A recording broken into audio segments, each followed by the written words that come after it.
आज आपण बनवणार आहोत तुपात माखलेली कुरकुरीत बाटी आणि झणझणीत डाळ राजस्थानी स्टाईल डाळ बाटी ही रेसिपी कशी करायची ही मी आज तुमच्याबरोबर शेअर करणार आहे, म्हणून व्हिडिओ स्किप न करता शेवटपर्यंत पूर्ण बघा।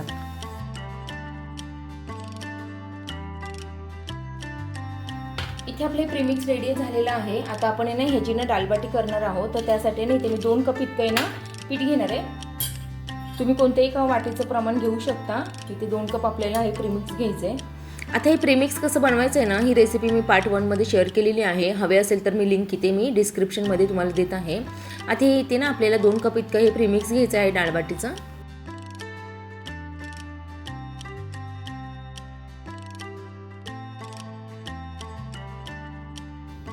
चवीनुसार मीठ घालून घेऊया। हाफ टीस्पून इतकं मी इथे हळद घालते, म्हणजे छान अशी पिवळा कलर त्याला येतो डाळ बाटीला।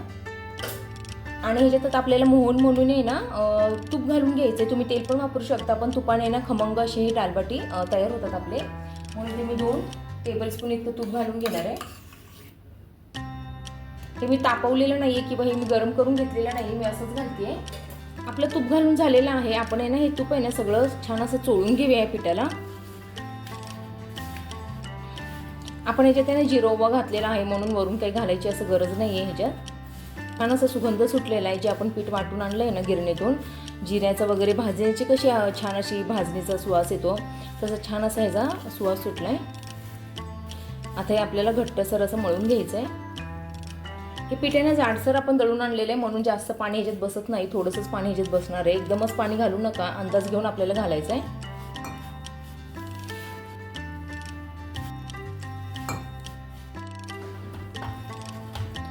आता ना हे आपण जाडसर असं दळून आणलेलं आहे ना पीठ, त्याच्यामुळे ह्याला ना आपण थोडा वेळ भिजत ठेवूया, म्हणजे ना त्यातले जे थोडे थोडे असे जाडसर असे कण असतात ना ते पण छान असे भिजले जातात। ह्याला तर आपण झाकण ठेवून आहे ना एक अर्धा तास रेस्ट करायला ठेवूया। आणि तोपर्यंत आपण डाळ शिजत घालायची। ती कशी घालायची, त्यात कोणत्या डाळी घ्यायची हे मी तुम्हाला दाखवते। हे आपल्याला अर्धा तासासाठी भिजत ठेवायचं आहे। आता डाळबाटीची डाळ करण्यासाठी ना इथे मी 1/3 कप आहे ना मी मसूरची डाळ घेते, आणि त्याच 1/3 कपने ना मी तुरीची डाळ घेणार आहे। इथे तूर डाळ आपण घेऊया।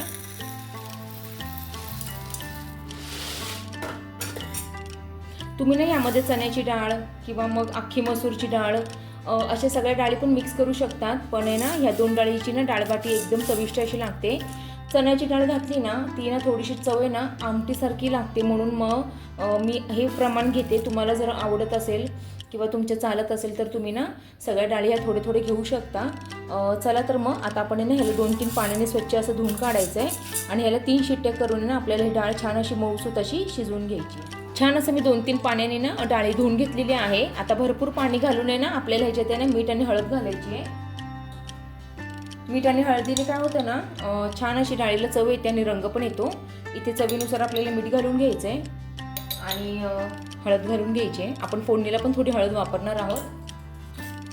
आता हे छान असं आपल्याला मिक्स करायचं आहे, आणि ह्याचे 3 शिट्ट्या आपल्याला करून घ्यायचे आहे। इथे अर्धा तास आपले झालेले आहेत। आपले पीठ आहे ना हे छान असं भिजलेलं आहे। आपण ह्याला अजून एकदा मळून घ्यायचं आहे। आता थोडं मी तेलाचा हात घेते आणि मळून घेते ह्याला। ही लाटायची एक ट्रिक असते, ती पण मी तुम्हाला दाखवते। चला तर मग हे कशी लाटायची किंवा ह्याला लेअर सुटण्यासाठी काय करायचं असतं हे मी तुम्हाला दाखवते। ही जर तुम्ही ट्रिक फॉलो केली तर तुमच्या बाटीला छान असे लेअर सुटतात। आता नाही ते मी एकसारखे असे गोळे करून घेते। तुम्ही ना बाटीचे ना गोळेत नाही कमी जास्त असं किंवा लहान मोठे ठेवू शकता, जसं तुम्हाला आवडेल तसं। इथे ना मी आता एकसारखे गोळे करून घेणार आहे। जे एकसारखे करून घेऊया, असं केल्याने एकसारखे होतात, ते छान असे होतात। म्हणून असं आपल्याला एकसारखे ह्याला कट मारून घ्यायचं आहे। मी छोटे छोटेच करते, कारण खायला पण ते छान असे वाटतात आणि मुलांना छोटेच आवडतात, म्हणून मी ते छोटे छोटेच करून घेणार आहे। तुम्ही तुमच्या आवडीनुसार लहान मोठी करू शकता। इतपत आपण हे आधी गोळे करून घेऊया सगळे, आणि मग आपण लाटायला घेऊया। छान असं मळून मळून घेते मी, कारण हे पीठ आहे ना आपण जे दळून आणलेले थोडं जाडसर असतं ना, मळल्यामुळे सॉफ्ट होतात ते। आता ना इथे बाटी ही लाटायची कशी नाही हे मी तुम्हाला दाखवणार आहे। हे जे एक ना पद्धत असते, सगळ्यात आधी ना आपल्याला पातळ अशी पोळी लाटून घ्यायची आहे, आणि ना तुम्ही बघू शकता छान असं आपण मोहन घातल्यामुळे ना खाली पोळपाटाला आहे ना ही पोळी चिटकत नाही आहे। अशी आपल्याला छान अशी पातळ लाटायची आहे, आणि लाटून झाली ना ह्याला आपल्याला ना थोडंसं तेल लावून घ्यायचं आहे, जास्त नाही पण थोडं लावायचं आहे।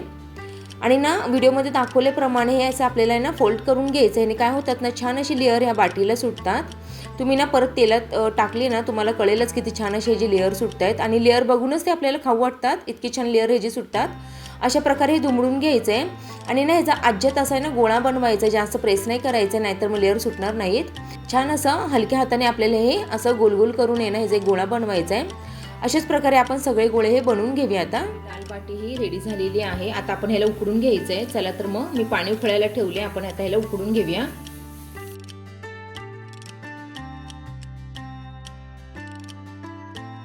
10 ते 12 मिनिटं झालेले आहेत. आपले बट्टे हे छान असे शिजलेले आहेत, तुम्ही बघू शकता. साईज ह्याची दुप्पट झालेली आहे, तरी पण आपण एकदा ह्याला चेक करूया.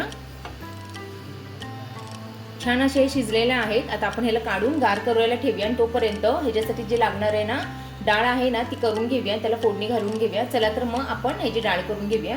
तेल घालून घेणार आहे. छान असं आपलं तेल आहे हे तापलेलं आहे. ह्यामध्ये आता आपल्याला मोहरी घालून घ्यायची. एक छोटा चमचा मी मोहरी घालून घेते. छान अशी मोहरी तडतडली ना, आपल्याला जिरं घालून घ्यायचं आहे. जिरी मोहरीची फोडणी चांगली झाली ना, वरण हे खमंग लागतं अशी जुन्या बायका बोलायच्या, आणि ते खरंच आहे.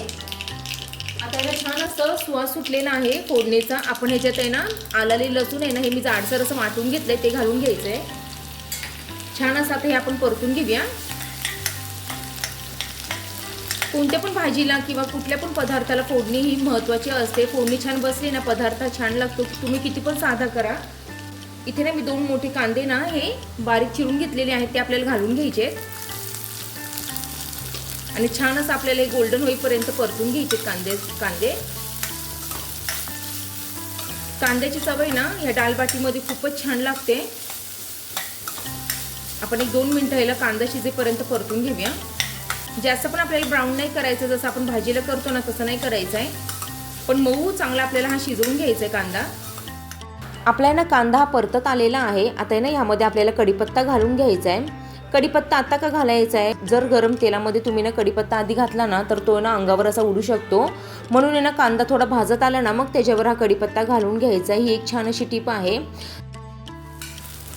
छान असा आपला कांदा आहे ना परतत आलेला आहे, मऊ पडलेला आहे. ह्यामध्ये तर आपल्याला ना टोमॅटो घालून घ्यायचा आहे. आता छान असं आपल्याला ह्याला परतून घ्यायचं आहे, जोपर्यंत टोमॅटो हा सॉफ्ट होत नाही तोपर्यंत. टोमॅटो आणि कांदा छान परतण्यासाठी ना आपल्याला इथे थोडंसं मीठ घालून घ्यायचं, म्हणजे काय होतं ना ते छान असं लवकर मऊ होतात किंवा ते परतलं जाते छान असं. आता 1-2 मिनिटं आपण ह्याला छान असं परतून घ्यायचं आहे. जर तुमच्याकडे लहान टोमॅटो असले ना तर तुम्ही 2 घालू शकता. इथे माझ्याकडे एक मोठा होता म्हणून मी 1च घातलेला आहे. टोमॅटोने कलर आणि टेस्ट आहे ना डाळीची ही दुप्पट अशी वाढते.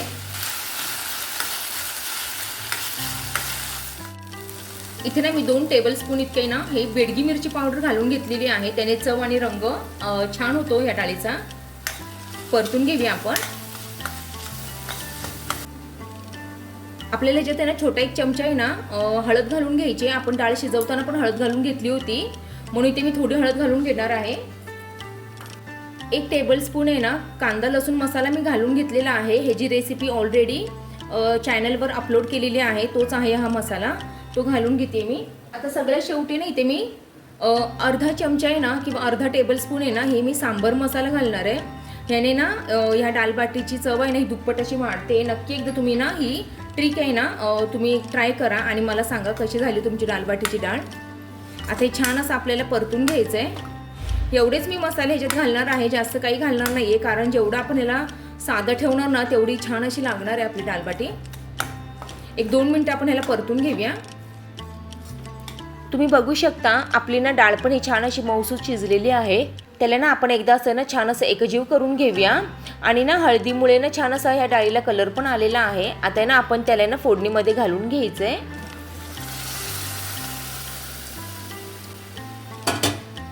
छान असं याला आपण मिक्स करून घ्यायचं आता.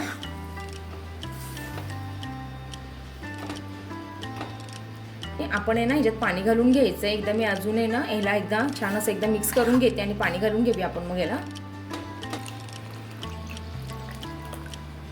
ही डाळ आहे ना तुम्हाला कितपत पातळ किंवा घट्ट पाहिजे त्यानुसार तुम्ही पाणी ॲड करू शकता, पण जास्त पण पातळ असं करू नका, त्याची चव जाईल. घट्ट छान अशी डाळी चांगली लागते, म्हणजे ती बाटीवर बसली पाहिजे खाताना, अशी छान अशी लागते. चला तर मग आपलं पाणी घालून झालेलं आहे. आपण याला खळखळून एक उकळी आणून घेऊया. आता आपली ही उकळते तोपर्यंत आपली डाळ बाटीची बाटी ही गार झालेली आहे, त्याला आपण कट करून घेऊया.